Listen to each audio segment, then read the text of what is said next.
after serving 20 years as an Air Force meteorologist. He has been a licensed amateur operator since 1980. He enjoys CW, particularly QRP, FT8, and building or repairing equipment.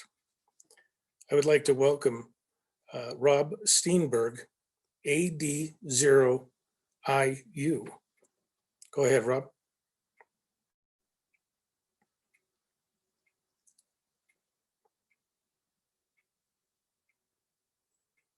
Are we missing Rob?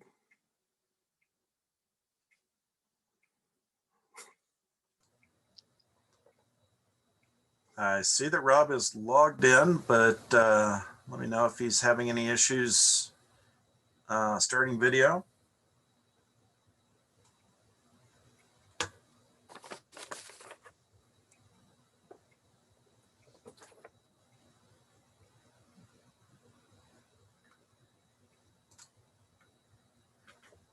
I don't see a chat coming through. I don't see anything. Let's hope he didn't fall asleep, eh? Maybe he's waiting until last minute. We still have 3 minutes to go, so we'll take a quick break if anybody needs to use. Oh, there you go. I had just taken a quick break and came back, and there was a little box on my screen that said "Start your video," and I'm like, "Oh, that's okay. We hit this a little bit earlier than expected, but go right ahead, Rob. I already presented your bio. Everybody knows who you are, so take it away." Okay, let me see if I can share my screen in a way that will actually work. Let's see.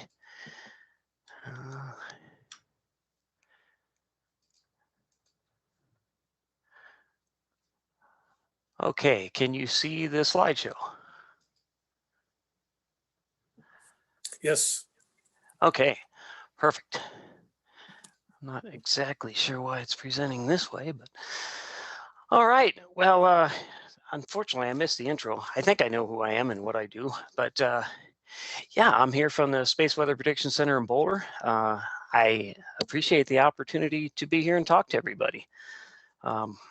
Fortunately, I missed a couple of the earlier presentations. I did manage to catch Tim's though. That was incredible. So as a contrast, I was going to show you my setup in Texas, which consisted of a rockmite, a regenerative receiver, and an antenna tuner and an end-fed half-wave. So it's a stark contrast to what we just saw. This was another image. I upgraded the station. I had 2 rockmites and a Kier, so had a lot of fun. But moving on, I'd like to acknowledge some folks who helped me put this together. We'll look at some solar activity, really the most exciting solar activity of solar cycle 24, which happened back in September 2017. And so Patricia Doherty of Boston University, and then a couple of my colleagues from SWPC, Mihail Kudrescu and George Millward, both contributed solar cycle progressions. That was courtesy of Doug Biesecker, another one of my colleagues. Then some historical information, which we'll be looking at shortly, came from Dolores Knipp at CU Boulder.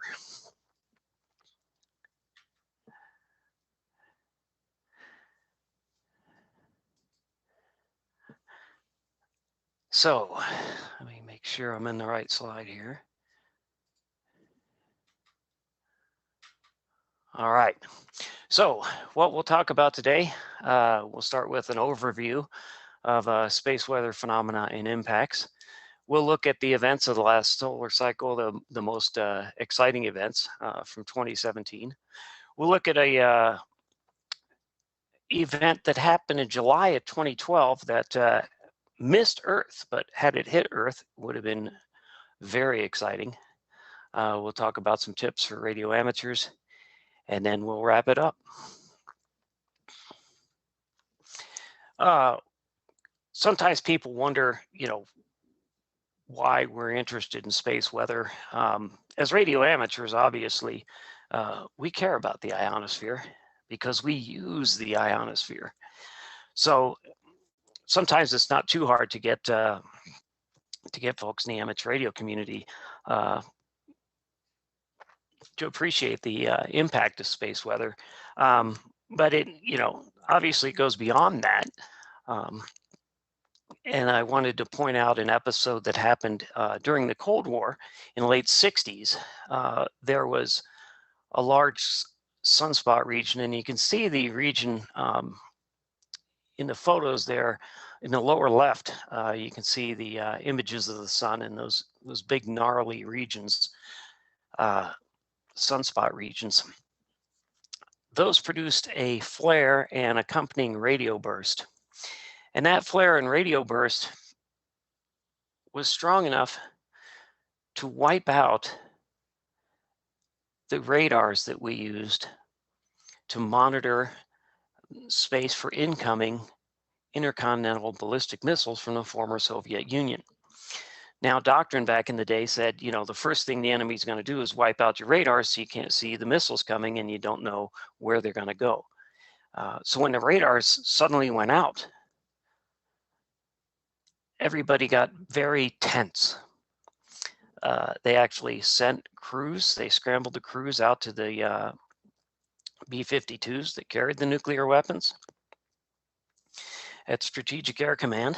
In NORAD, people are inching closer to red buttons and phones and things.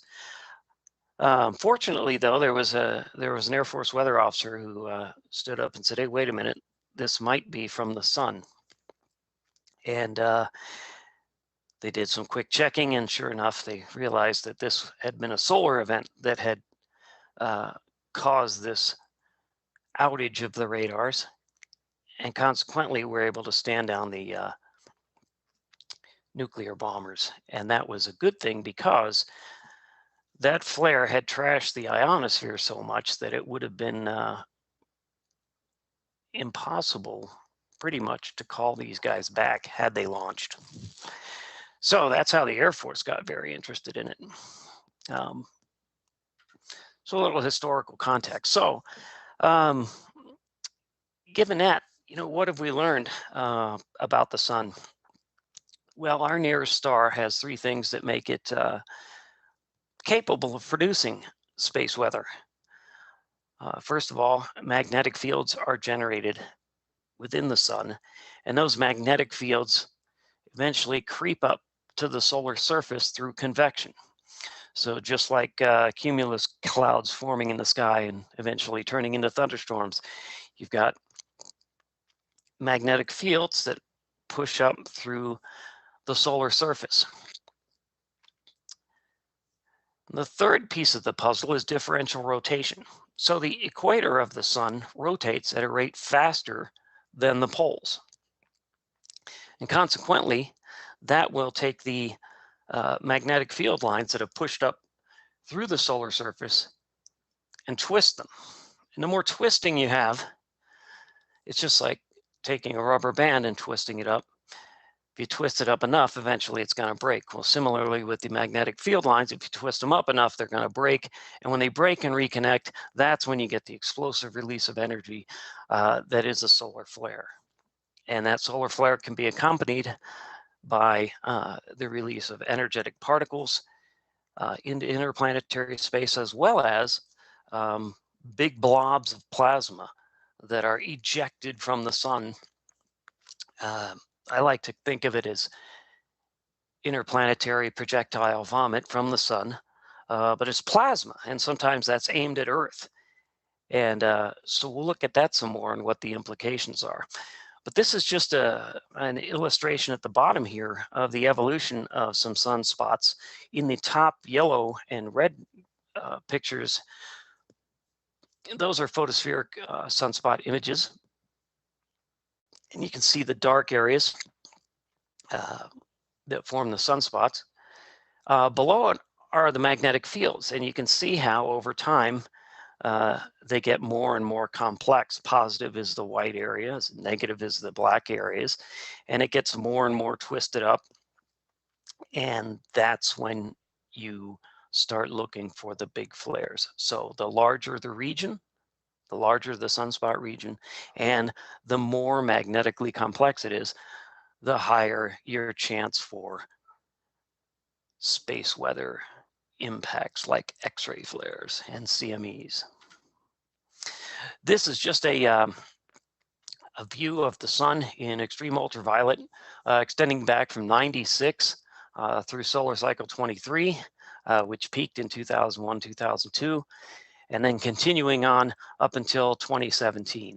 And you can see this last cycle we were in, 24, peaked in 2014. And it actually had two peaks, which we'll see in the next slide. You had a smaller peak in 2012, and then the larger peak in 2014. So it was a double peak. And you see this sometimes. The Northern Hemisphere peak was in 2012, and then the Southern Hemisphere peaked in 2014. So what are we looking at in the future? Well, typically it's about an 11-year solar cycle, although it varies, but 11 years on average. You can see on the graph here on the left-hand side, from 2010, you can see the second peak there in 2014. And this is sunspot number. And you can see how it kind of bottomed out in 2020. And now it's on the rise again. The red line is a prediction from a solar cycle committee. It's an international interagency committee that gets together and tries to make a prediction using a variety of techniques for the next solar cycle. And that prediction then is illustrated by the red line. The black line indicates if we had the cycle shift 6 months earlier for the peak, and we increase it by about 10, that's what you end up with. Now, off to the right there, I've noted an alternative prediction, and this comes from a gentleman at the National Solar Observatory named Scott McIntosh. Their best estimate is for a sunspot number of 223. And if you look, at the graph and the prediction there is under 150 for the consensus, the panel prediction. So 223 is much, much bigger. And that's with a 68% confidence interval of it falling between 204 and 254. And for a 95% confidence interval, 153 to 305. And I've put a link there, or a reference to the paper with a link if you're interested in reading further. So it's exciting to see how this plays out, because there's such widely different predictions, and the methods that they use are different. As an amateur radio operator, obviously, Scott's prediction is pretty exciting. So I would love to see it happen from a space weather forecast standpoint.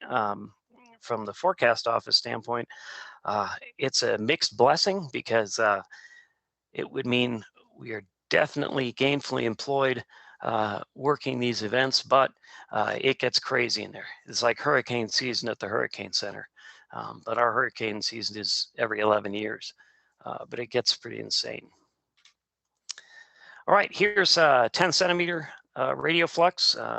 Most of you are probably familiar with 10 centimeter flux. And so the forecast again looks the same.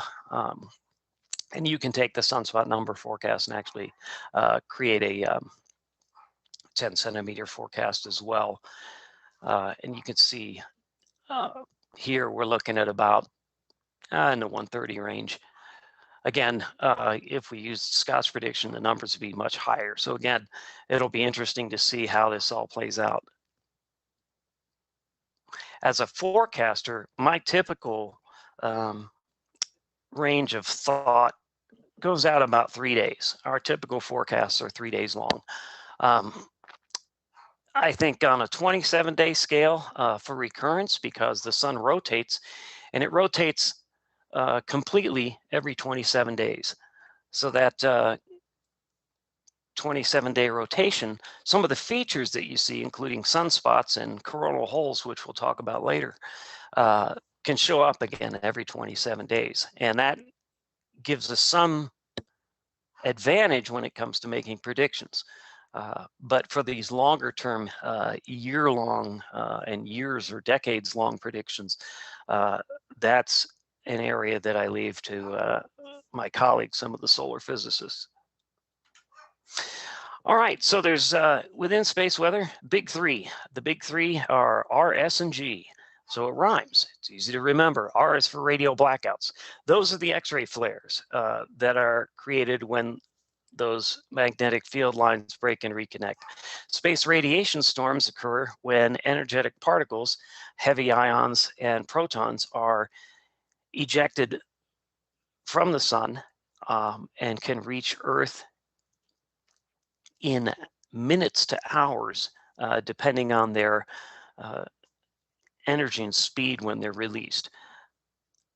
They're semi-relative or quasi-relativistic, so they don't quite get up to the speed of light, but they're fast, and which is why they can get here in minutes.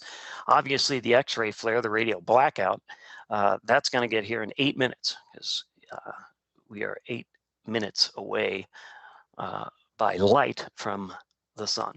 So when we actually observe the flare, it's already happened. You know, it happened 8 minutes ago, but we're finally seeing it at our sensors. And then finally, G is for geomagnetic storms.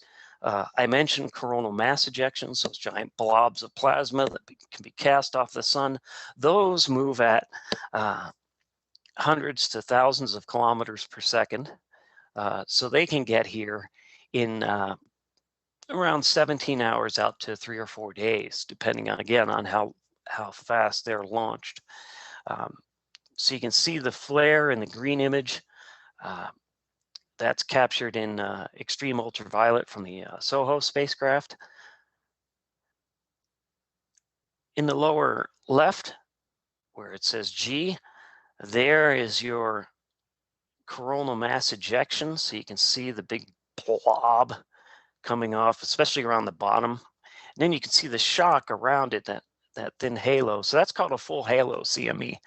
And that means it's directed either right at Earth or opposite Earth on the far side. Since we can see the X-ray on this side of the Earth-facing side of the sun, though, we know it's coming our way. And then finally, the S, the blue image there, shows the particles, the protons and heavy ions hitting the charge coupled detector, the CCD, on the spacecraft. So these two bottom images are called coronagraphs, and those are what give us our first glimpse of the impending coronal mass ejection. Now, unfortunately, shortly after they launch, they become invisible.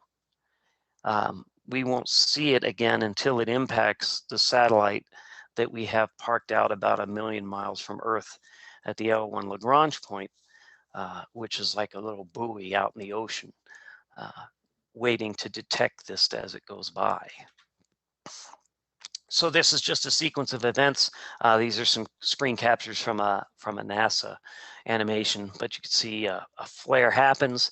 There's your big blob of plasma being ejected from the sun, heading to Earth, impacting Earth's magnetosphere. So those represent the magnetic field lines.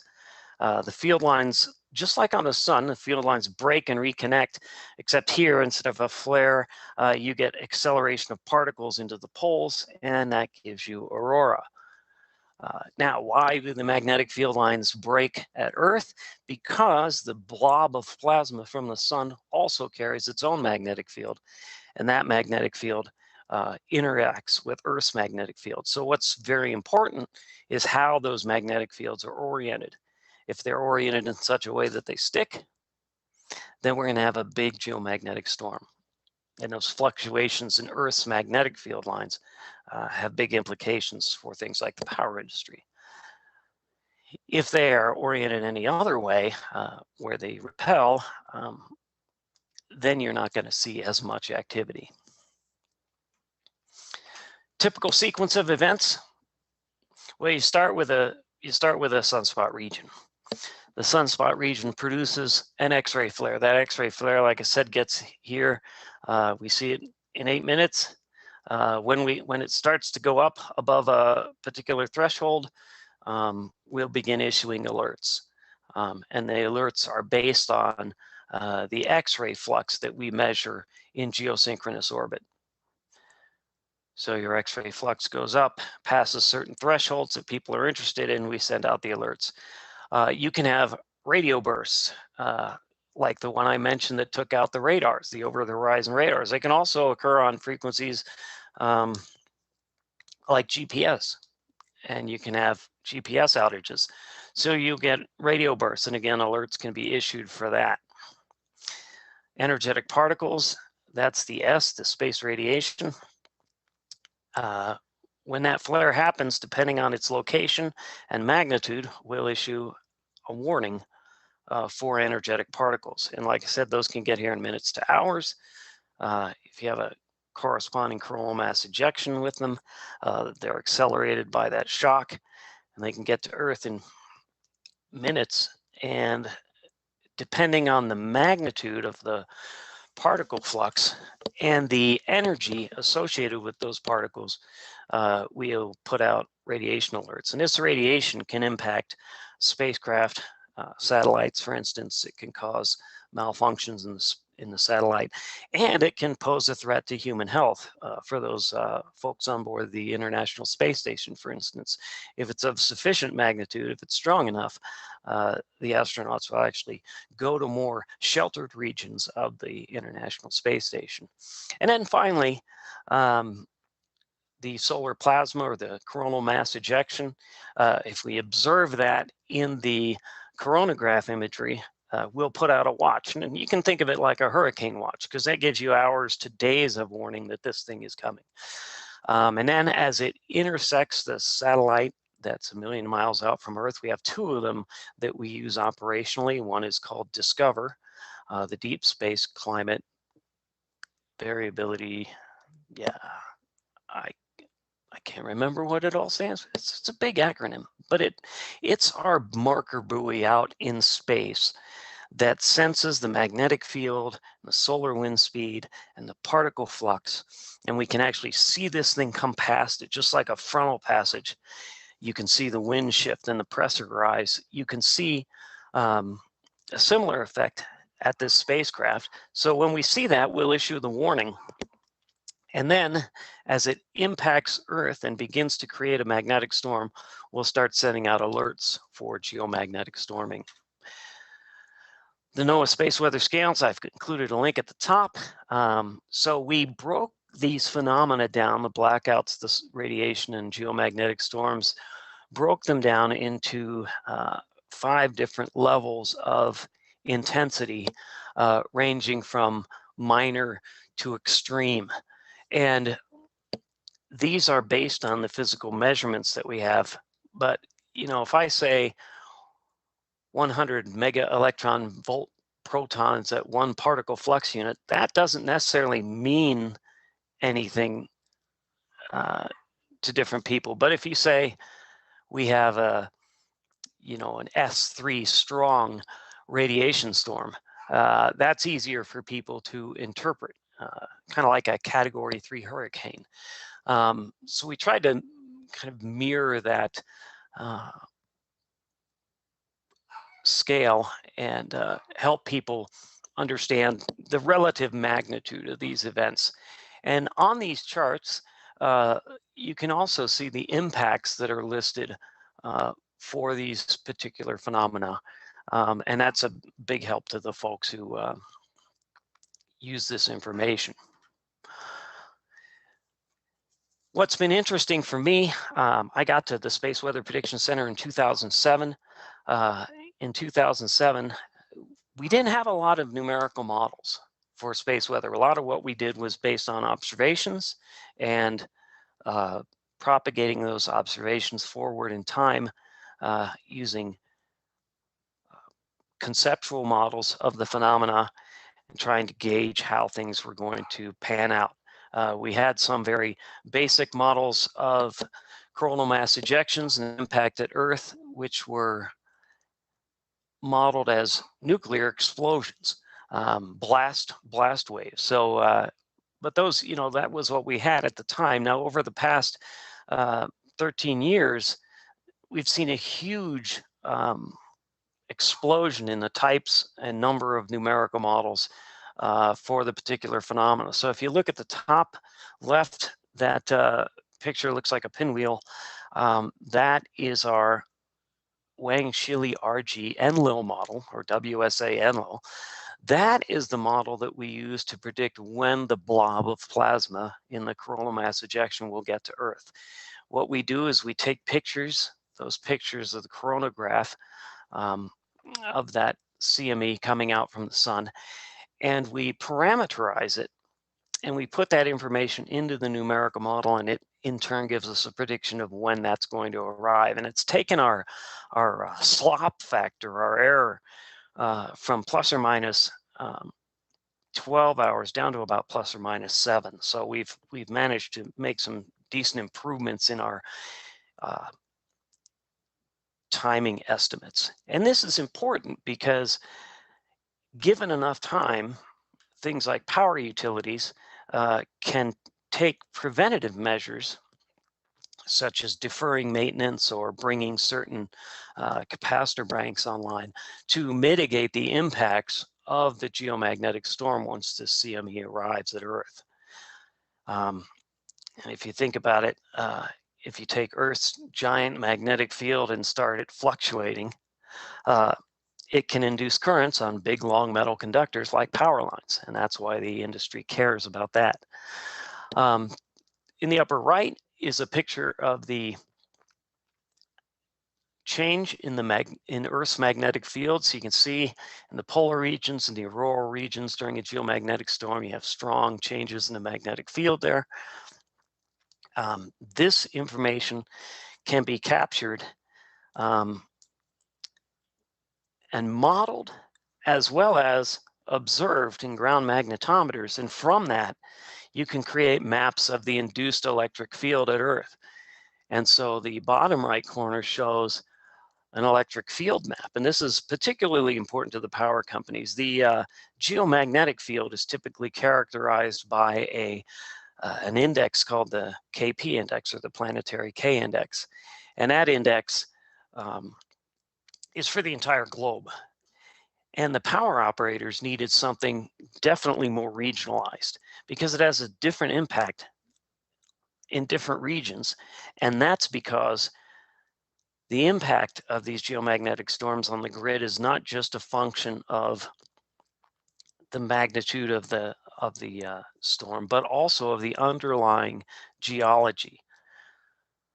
So they had to do surveys across the United States called magnetotelluric surveys to understand the ground conductivity, and then mapping that ground conductivity and coupling it with the induced electric field, or the geomagnetic field, gives you the induced electric field.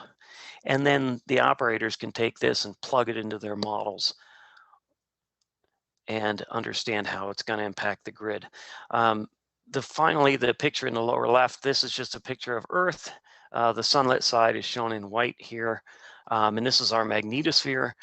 So you can see how the magnetosphere changes as this coronal mass ejection impacts Earth. And we have on our webpage, you can see animations of that. It's pretty cool to watch. All right, so phenomena, reference, and impacts. Solar flares, as radio amateurs, this is probably where we care a lot, probably the most. HF communications on the sunlit side of the Earth can be impacted. You can get a radio blackout. You're going to be absorbing the radio signals instead of reflecting them off the ionosphere. And this can last for about an hour, maybe a little more. If you have flares back to back, of course, that's going to be prolonged. The solar radiation storms, you can get something in the polar regions called D-region absorption. So you get particles injected into the polar ionosphere, and that can caused absorption of HF communications that lasts for days. So it takes a while for those that impact to fade. And then finally, geomagnetic storms can cause maximum usable frequency degradations after the storm. So post-storm muff depressions. And this is a consequence of the physics and chemistry going on in the ionosphere during and after a geomagnetic storm. How do we get the word out at SWPC? For critical stakeholders like NASA and FEMA, we'll call them. We have a product subscription service, which is email based. We also have our website where we update data, and you can see a picture of it there on the right. We do social media, Twitter and Facebook, but keep in mind that's lowest on our list of priorities, obviously. And then finally, traditional media. If it's a big enough event, we'll get calls from TV and radio wanting to do stories on it. All right, so because we haven't had a whole lot of space weather to speak about since we've been in solar minimum, I figure I'd show you what can happen when we start rocking and rolling. In September 2017, things were relatively uneventful. This is all information from the GOES 15 spacecraft, which is it's a weather satellite. And this is all different data. These are the X-rays, so you can see flares here. You have the sunspot number. So this last solar cycle was not very impressive. So you can see the sunspot number was relatively low until the end of the month. When we started getting big flares, we started getting a much bigger sunspot number. Energetic particles, the protons and heavy ions. You can see we started having particle events towards the end of the month. Cosmic rays were depressed when we had that event. And then the magnetometer, you can see big magnetic disruptions in geosynchronous orbit. So what was going on? Well, we had these big regions. You can see three of them here, and this active region in the southern hemisphere, the magnetic field is depicted below. And just to give you an idea, the size of Earth is shown in comparison to the size of that sunspot region. So it was monstrous. It was a decent region. And we've got Earth scale up there as well, and the larger picture of the sun. But you can see we had a couple of nice X-ray flares. One late on the 6th. We had another, or mid to late on the 6th, and we had another one on the 10th of September. The first event was also associated with some elevation in the protons, but a really nice sharp event happened with the one on the 10th. You can see here, let's see, these are electrons, and these are all electrons. So you can see some changes in the electrons at geosynchronous orbit, and then the magnetometer you can see. So the flare, you have a coronal mass ejection, you get particles accelerated here, and then eventually the CME arrives and you get geomagnetic storming, and you can see that there. So that geomagnetic storming associated with this flare, the proton event, CME, the coronal mass ejection, you can really see it take off on the 8th. This was watches, warnings, and alerts. We have a timeline that shows when they were issued. And it for most of the solar cycle didn't look anything like this. So this was a very busy period of time. This is the first part of the month of September in 2017 through the 16th. And each of these just indicates either alerts or warnings or watches that had been issued. So in that period from the 4th to the 11th, in that week, we had 123 different hazard products, and that was more than the entire month prior. So it was a busy time. So there were a flare on September 6th at 12:02. So right in the middle of the day, in the UTC day, there was an X9 flare, which was the largest of the solar cycle, and it had been the largest since September 7th of 2005. there was an X2 flare before it. And these flares are based on X-ray flux, as I mentioned earlier. And the scale goes A, B, C, M, and X, which is not because we don't understand the alphabet, but C is for common, M is for moderate, X is for extreme. And then for X-ray levels below that, they said, well, what do we do? So they put A and B for those levels. But so X is the strongest class of flare. And then based on the magnitude of the flux, here we had X9, which is an R3 radio blackout. So for HF radio, note that wide area of blackouts, loss of contact for up to an hour over the sunlit side of the Earth. This is called the D-region absorption product, and it does two things. It tries to capture the impact of the high latitude particle injection, the proton events that we talked about. And you can see that here at the high latitudes. So there's a lot of absorption all the way up through 35 megahertz. And then you can see the effect of the flare as well, the X flare. So if you were trying to work over to Europe at that time, you'd have some issues. And you would notice fading, shortwave fade. Now notice it gives you an estimated recovery time here. And this product's available on our website. So I'd encourage you, if as we get into more active solar conditions, you might want to bookmark this. But the mid to low latitude X-rays, we're expecting that to recover in about 2 hours and 12 minutes. For the high latitude proton, it's going to take longer. And in fact, 4 hours, I think, at this point was optimistic. I was looking at WSPR, Weak Signal Propagation Reporter connections. And this was for the entire globe. This wasn't just the sunlit side, but when you had the X2 and the X9 flare, look at how the number of contacts drops off after each flare. And I've got the different frequencies from 7 through 14 megahertz. And then look at the trend coming back after it recovers from the flare. Notice how you get this nice uptick. So right after you've really jazzed up the ionosphere. So you're actually going to have much better conditions for a while in the wake of the flare, just because it's been kind of revved up by that event. Now, the problem was we were having a lot of hurricanes in the Gulf at the time, and the Hurricane Watch Net was active, and they're trying to communicate with the islands and pass along warnings, as well as obtain information about damage. So they're trying to get damage reports and relay advisories and warnings. And I actually emailed the guy who was working at the time, and you can see his quote there. They had 3 hurricanes threatening land, and they were having trouble on 20 and 40 meters, 20 and 40 meter phone making contact. And a FEMA representative named Mark McAllister that I work with, he pointed out that,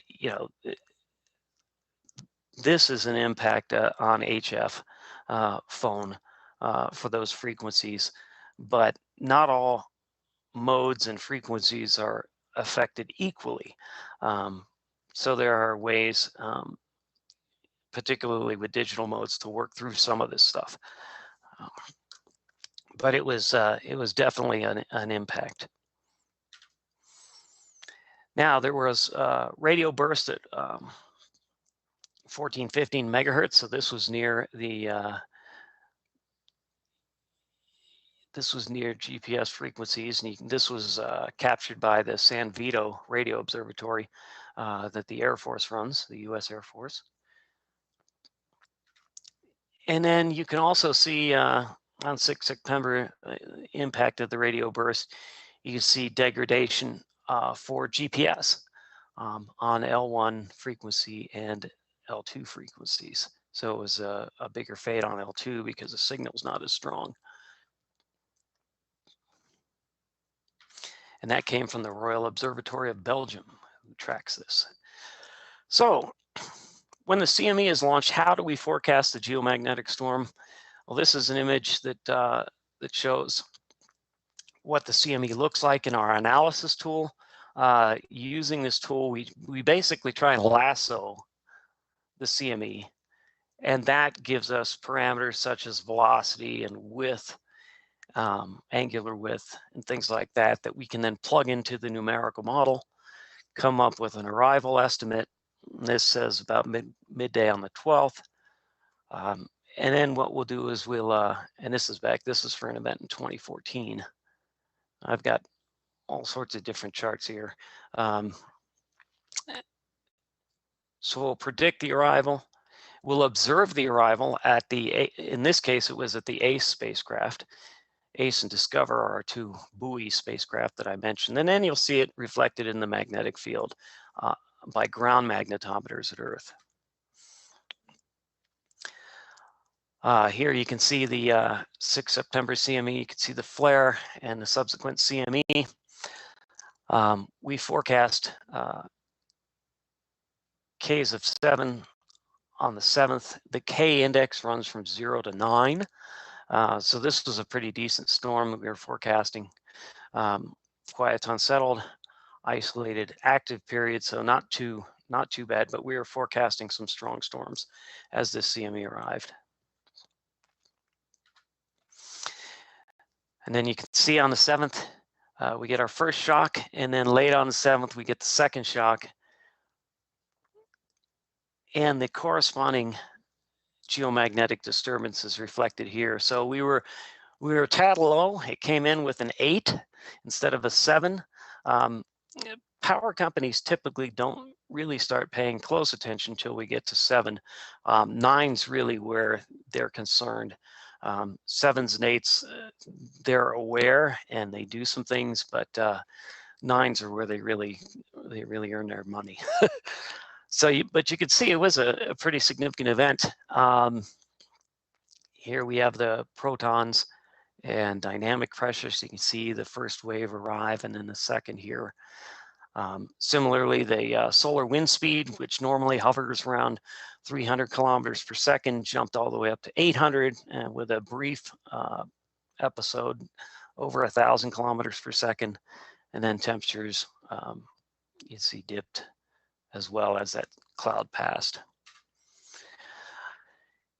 The subsequent geomagnetic storm had an impact again on GPS. The big changes that it can create in the ionosphere can wreak havoc on GPS. You can see a big area, a big bite out here over Florida associated with that storm. And this means that vertical guidance wasn't available through GPS for landings in that region. Similarly, in Europe, they had problems, but here it was in the northern portion of their area. All right, so now let's look at the worst storm we observed in solar cycle 24 that didn't hit Earth. There was region 1520. You can see it in the lower right-hand or lower left-hand portion of the solar disk. It created a CME, but only after it had rotated around. It was about 3 days around the west limb. By the way, this is west when you're looking at the sun. But it had rotated around. It takes about 13.5 days or so to get across the solar disk, but it rotated around. So when it exploded off the sun, it wasn't going to come our way. But it was heading toward a spacecraft called Stereo that had instruments that could actually measure the impact. And what it did was pretty huge. The measurements from the Stereo spacecraft are shown in the blue and red shading. This is the magnetic field, the total magnetic field associated with it, and the component of the magnetic field that's directed south. So you can see a strong southward magnetic field. That's the one that connects to Earth really well when it's Earth directed. So this means that we would have had a huge storm. The closest storm that we could match it to that we actually observed at Earth was something called the Bastille Day Storm. And that's shown by the green and black lines. And that gave us the KPs of 9 that I mentioned earlier And Dan Baker, who studies space weather at the University of Colorado in Boulder, said, you know, if it had hit, we would still be picking up the pieces, meaning that this would have had some significant impacts at Earth. These are just some more pictures of it from the Stereo Spacecraft. You can see the big blob of plasma right here. And this is a difference image, so we subtract the imagery to get a better handle on it. Big impacts, again, BZ went to -40. We start seeing impacts at Earth when BZ gets to like -5 to -10, so -40 would have been really big. These are several solar cycles from 17 back in 1944 all the way through cycle 24. You can see there used to be a lot more KP9 storms, but solar cycle 23 only had a few, and we didn't have any in solar cycle 24. All right, other phenomena. There are these dark areas called coronal holes on the sun. They can give us minor geomagnetic storming. During solar minimum, they're very prevalent, so you see them a lot. This is just an example of a recurrent coronal hole, high-speed solar wind stream. So like I said, it rotates. They rotate every 27 days. So here you can see it coming back over and over again. But the shape changes. We don't know a lot about why they form or how. So they're hard to predict in that we can't really predict the evolution of these things. But because they persist, we can roughly predict the timing when they come around. We also have a model of the aurora called Ovation Prime. And Ovation, we can get 30-minute and 3-day predictions from that. So if you're interested in auroral work, you can see projections of it here on our webpage. And we also have a similar product for the Southern Hemisphere. All right, my remaining time, got some tips using space weather to your advantage. These came from Phil Salas, NA5N. This was on a QRP ARCI website. There's some good stuff there. I'd urge you to take a look. There's a great primer about propagation. This is QRP propagation, but it really applies no matter what you're running. If you're in a QSO and you've got a blackout, okay, take a break. You know, typically not more than an hour, but you're going to get an extra pumping up to the ENF layers event as the absorption fades. So you get a higher maximum usable frequency. So you can take advantage of, you know, an hour after this flare occurs, take advantage of the ionosphere. And he notes here that, you know, you can get some good DX contacts. Yeah, only for the duration of the flare, and seldom affects frequencies below 10 megahertz. Another good thing to think about. QRP propagation, you can use the K-index. We still make broadcasts on WWV at 18 minutes past the hour about space weather. So you can use the current K-index there, or you can just visit our website.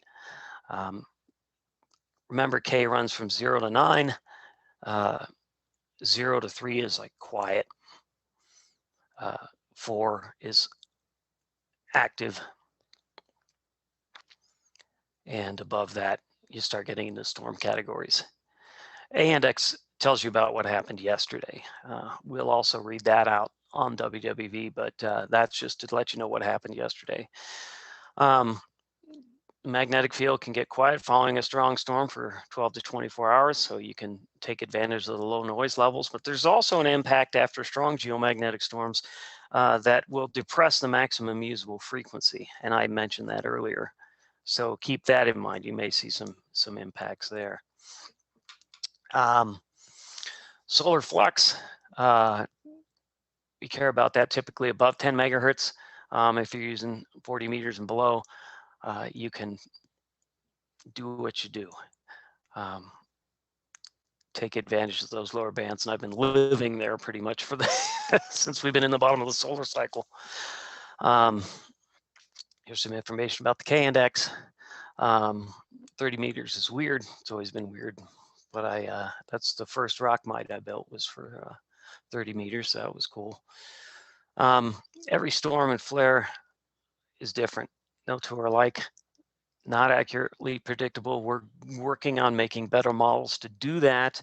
But here's the key thing. Don't let this flares or storms scare you off from getting on the air. My thing is always just turn the radio on and listen and see what you can see, hear what you can hear, because these effects can be very regionalized. You can get actually some benefits from this stuff, as I mentioned. So yeah, don't let it put you off. And if it is quiet, if you're not hearing anything, that's the time to go build something. All right, space weather has been a big concern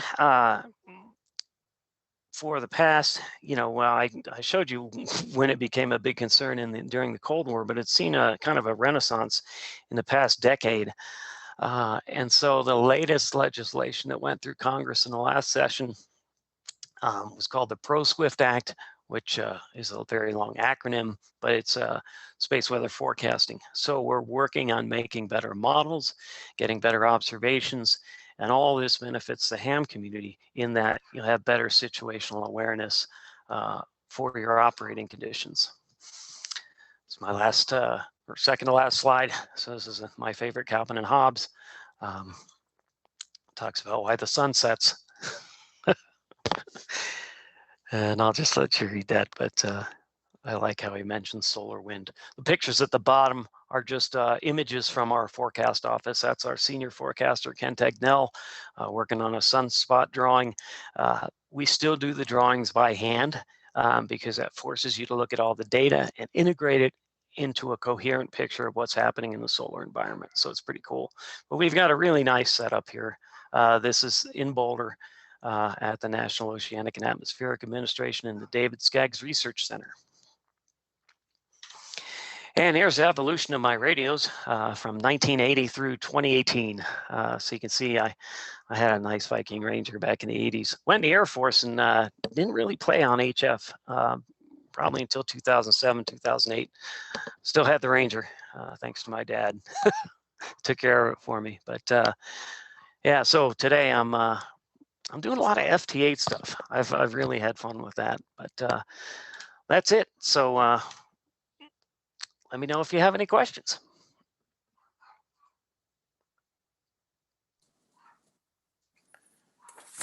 All right, Rob, thank you. Thank you very much. There are a couple of questions, I believe. To whom do the alerts go, and who determines what info is put out to the public and when? Okay, so the alerts, watches, and warnings, you can sign up for all of those on the PSS, on the product subscription service on our webpage. They'll be emailed to you, but I'll warn you, during high activity, the email servers can get bogged down, and in that case, you won't see those products right away.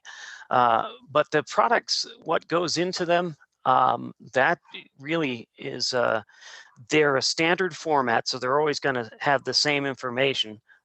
What'll vary is the times and the magnitudes, but they'll always look the same. It's kind of like when Weather Service puts out a tornado warning. We're part of the Weather Service, so tornado warnings always look like tornado warnings, and they tell you the same types of information, what county it impacts, and so forth. But that's really a conversation with the customers that led to the structure of these things. What info is put out to the public and when? Like I said, these are you get them and you'll see them either on our webpage or via email when everybody else does, when we put that stuff out.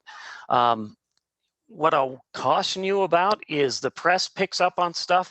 You think about it, Earth has been having space weather impacts for, well, as long as it's been here next to the sun. So, but when there's been a long period of nothing, even a minor flare, a minor event will cause the press to get jazzed up about it. So take it with a grain of salt. we'll let you know when there's really big things. So hopefully that answers your question. But yeah, there's no, pretty much once it happens, it's out there, because we're not the only ones doing space weather in the world either. I mean, Europe does it.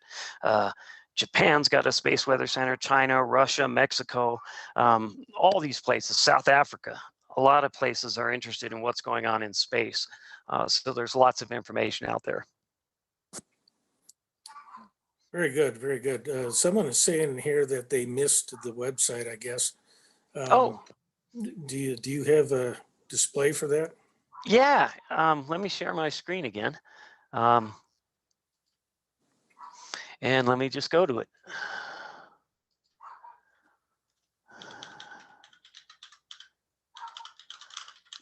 If you go to www.spaceweather.gov or SWPC for Space Weather Prediction Center.noaa.gov, this is our webpage.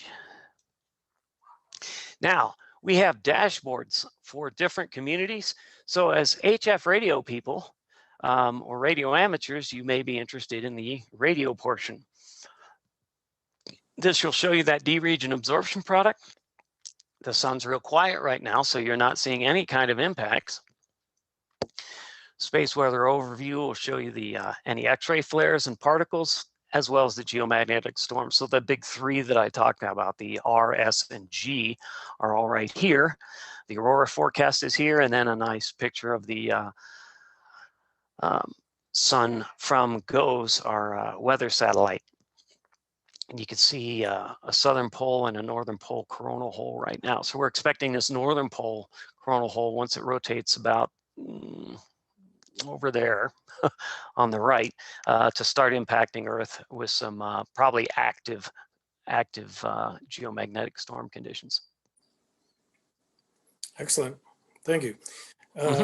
Next question. Are the product subscriptions for CME based on regional impacts? And does it include Hawaii? The products are not regionally based yet. So it's just Earth. That's our, in the Weather Service, we have CWA county warning areas. Our CWA is Earth. So unfortunately, all our products are planetary right now. So yes, it does include Hawaii, but our warnings, watches, and alerts for geomagnetic storms and particle events really apply to the entire planet.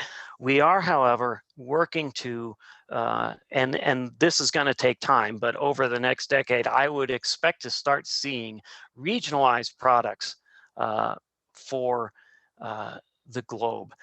The other thing is we are currently supporting the International Civil Aviation Organization. We picked up that support to provide space weather to international aviation over the last couple of years. And as part of that, we've been working on some much more detailed ionospheric products. So keep your eye out for those because I expect to see some nice ionospheric products related to maximum usable frequency depression, which is what the airlines cared about. And eventually I would expect to see those on the web. Okay. Next question. How much impact to power systems has there been with the presumption that WAPA and other power admin groups are subscribers? Oh, absolutely. Probably the biggest event in recent memory was in 1989. There was a power outage in Quebec that leaked down into the northeastern part of the US. The biggest problem that these geomagnetic storms can cause is instability in the grid. So we're not talking a lot of smoldering transformers and things, but it can cause instability that can cause a grid collapse. And in very extreme situations, you might damage equipment, but in general, grid collapse and recovery is what they're primarily concerned about. And yes, the power industry across the US and Canada actually are part of there's a hotline and a conference call we can activate with the North American Electric Reliability Corporation, or NERC. We get on that NERC hotline and we will brief all the regional coordinators about the situation and what we're expecting. And then they'll take that information and do the things they need to do to mitigate the impacts. Excellent. Here's another question. Are there ground-based measurements ham radio operators could make which would be helpful to you? Oh, absolutely. And in fact, one of the following speaker, Christina Collins, hopefully she'll mention that, because she's part of an effort with a group called HAMSci, led by Nathan Frizzell, to build space weather stations. It's quite interesting because Christina submitted that question. Oh, sweet. Well, I should let you talk about it. I'm not going to steal your thunder, but yes, there are definitely observations. One of the things we always struggle with is sufficient magnetometer observations, particularly for verifying our geoelectric field model. The more information that we can have, and we have to. The thing is, it's tough to make a quality magnetometer, and it's tough to. That's a big pull. But another thing, just the fades that you see during the solar flares, they've used radios,